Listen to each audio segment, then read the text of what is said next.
An eerie silence has descended over India's Jammu and Kashmir, the Union territory which once couldn't be resisted by tourists for its lush green valleys, snow capped Himalayas, and crystal clear lakes, now echoes with silence, broken only by occasional gunfire from the almost continuous anti terror operations.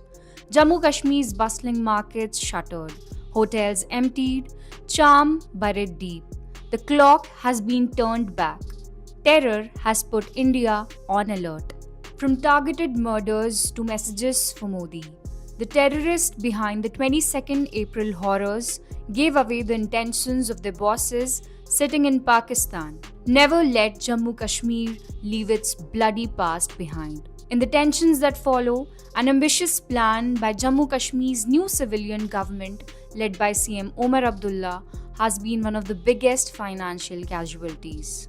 इससे तो total loss हो गए, हम भी loss, मतलब इसमें हमारा जो रोजगार चलता था अब बिल्कुल भी नहीं होगा, हम भी मतलब अब गुर्बत में आ जाएंगे। इससे अच्छा नहीं लगता है, ऐसा नहीं होना चाहिए। बहुत दुख है, अभी बहुत मायूस है हम लोग, बहुत मायूस, बहुत ज्यादा मायूस है हम लोग। टूरिज्म से तो मेन तो टूरिज्म से ही चलता है सर, बाकी तो ऐसा मतलब कोई भी जरिया नहीं है। कश्मीर का तो मेन टूरिज्म ही है। Tourism makes up for around 7% of Jammu Kashmir's GDP. The April 22 attack in Pahalgam not only took 26 lives but also struck at the heart of Kashmir's economy, hitting the livelihoods of 2.5 lakh people. It cast a long shadow over tourism and derailed CM Omar Abdullah's vision to boost the sector's GSDP share to 15% in 5 years. Our government recognizes the need to expand tourism in the Jammu region. A state-of-the-art water park at Dwara village near Sidra Golf Course under the PPP model will be developed by our government. Jambu Zoo is being expanded with new species and exotic birds.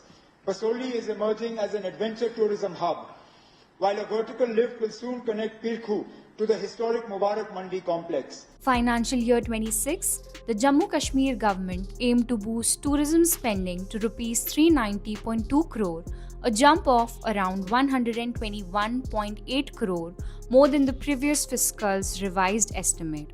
The Jammu Kashmir budget projected non-tax revenue from tourism at Rs 50 crore for financial year 25 with a 100 crore estimate for financial year 26. To boost tourism, the administration had launched a policy in 2020 aimed at creating 50,000 jobs annually and attracting 2,000 crore in investment each year. In 2024, Jammu and Kashmir saw a record-breaking 2.36 crore tourist arrivals and 11.4 rise from 2023.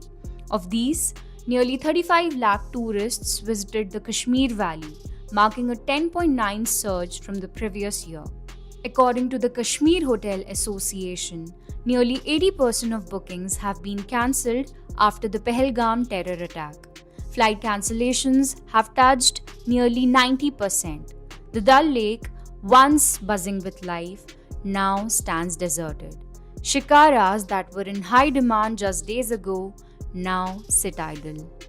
जो आज हुआ पहलगाम में, क्योंकि पहलगाम पहले से ही peaceful area था, आज तक कभी भी पहलगाम में ऐसा नहीं हुआ है और नहीं हम होने नहीं देते थे ये। और पहलगाम जो है पूरा टूरिज्म के ऊपर ही चलता है, चाहे जितने भी एसोसिएशंस है पूरा टूरिज्म के ऊपर ही चलता है। 99% टूरिज्म के। हमारे आंखों में अभी भी रोना आता है। हम कहते हैं हम रोएंगे, मगर कहाँ पे रोएंगे? अब क्या कहेंगे जिन लोगों ने ये किया? हम उनसे यही कहेंगे अपने खुदा से, उनके घरों को भी ऐसे ही आग जिस तरीके से उन्होंने अभी पहलगाम में आग जलाया। Fear looms over the entire region now. In the days following the Pahalgam terrorist attack, Pakistan military has violated the ceasefire almost daily. Tourists have hopped on to flights, even as voices of Kashmiri locals plead for them to stay. The traders of Kashmir held candlelight protests against the Pahalgam attack, offered free meals at hotels, gave free rides to the fellow countrymen as an act of compassion, urging visitors not to turn their backs on a part of their own country in this hour of grief. But terror hits differently.